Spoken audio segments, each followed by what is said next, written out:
When it comes to immigration, there are only two outcomes: integration or balkanization. The riots in Paris and Los Angeles are signs of the latter, and a proof that multiculturalism simply doesn't work. But let's define it first. Multiculturalism is the existence of multiple pockets of immigrant populations in high numbers, living in countries whose national and cultural identity, values and traditions are different. To promote assimilation, a migrant must learn the language, values, and social norms of the welcoming society. But if that migrant moves to a place where there are already a large number of compatriots, then the natural instinct is to flock towards them. This is human nature. Humans are social and tribal beings.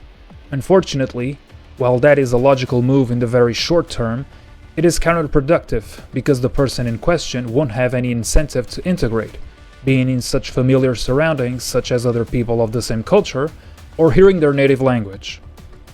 Eventually, the most probable outcome of such a case is tribalism and the formation of parallel societies. In theory, it should have been obvious. Proponents of multiculturalism refuse to admit their worldview doesn't work, or simply worry far more about virtue signaling than anything else. Metropolitan liberals, as I like to call them, are obsessed with the universal man, the idea that nothing that humans created actually matters, like history, borders, or social norms or bonds. Only the human matters, and we should all just get along with one another in harmony, preferably around the dinner table where we share each other's national dish. This is a romantic and infantile worldview. Human history is what it is.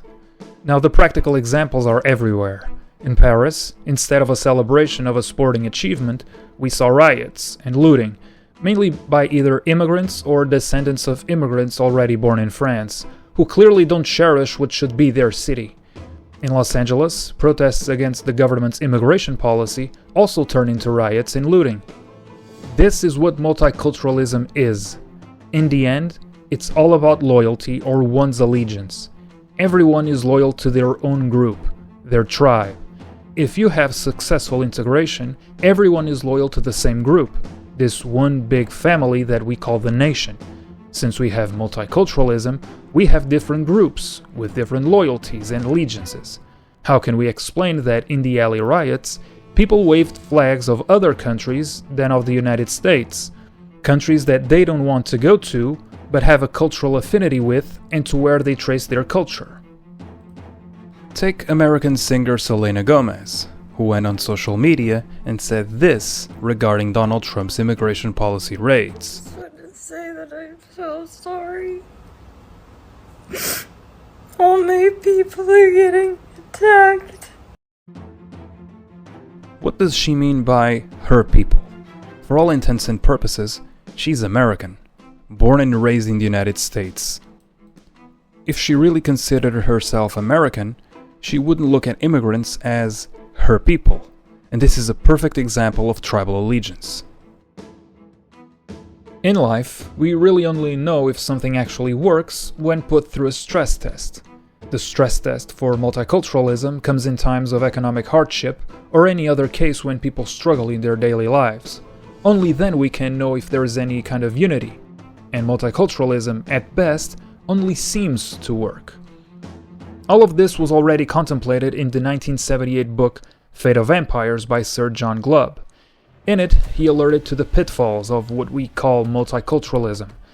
Let's go over some quotes, and bear in mind, whenever he mentions nationalities or races, we can infer that he means different communities.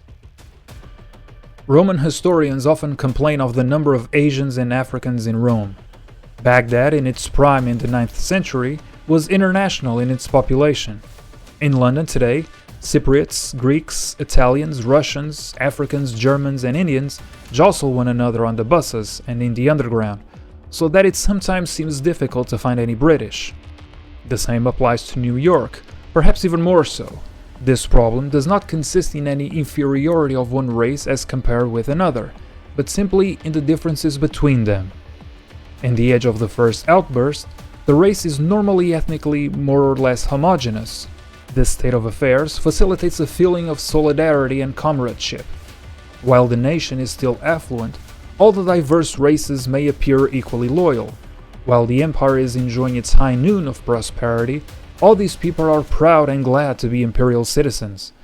But when decline sets in, it is extraordinary how the memory of ancient wars, perhaps centuries before, is suddenly revived. The idle and captious Roman mob, with its endless appetite for free distributions of food, bread and games, is notorious and utterly different from that stern Roman spirit which we associate with the wars of the early Republic. In Baghdad, in the golden days of Harun al-Rashid, Arabs were a minority in the imperial capital. In New York, descendants of the Pilgrim Fathers are few and far between. As with the growth of industry, cities nowadays achieve an ever greater preponderance over the countryside. So will the influence of foreigners increasingly dominate all empires. Once more, it may be emphasized that I do not wish to convey the impression that immigrants are inferior to older stocks. They are just different, and they thus tend to introduce cracks and divisions. Western Europe is descending into balkanization, with several countries facing the existence of parallel societies, segregated neighborhoods, or, let's be blunt, Islamic enclaves. If everywhere is multicultural, what's the point of tourism? What's so unique about a country if it becomes multicultural like any other? If you visit Paris, for instance, you want to experience and see French culture, from the French people, not the French-African multiculturalism. The same thing for England. Does anyone visit London to experience the Anglo-Pakistani multiculturalism? Also important to mention are differences in conflicts between different groups of foreign cultures, where the national population bears no influence, responsibility, or fault. Case in point, clashes between Turks and Kurds in Germany in 2019, and between Hindus and Muslims in England in 2022. There is no easy or painless way out of this. If nothing is done, it's only a matter of time until there is a civil war, and there are already conversations about this.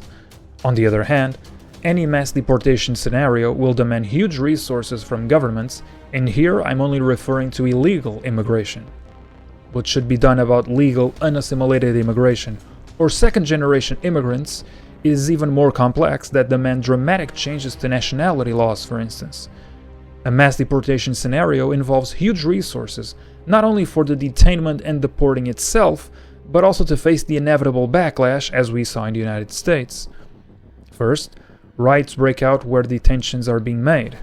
Then, other riots take place across the country or even the continent. It is safe to assume that, for instance, if Britain started such proceedings, riots would not only take place across Britain, but also France, Germany, and other countries. In such an environment, tensions and conflict would flare up easily. Is there any other solution? An in-between way out? Not likely.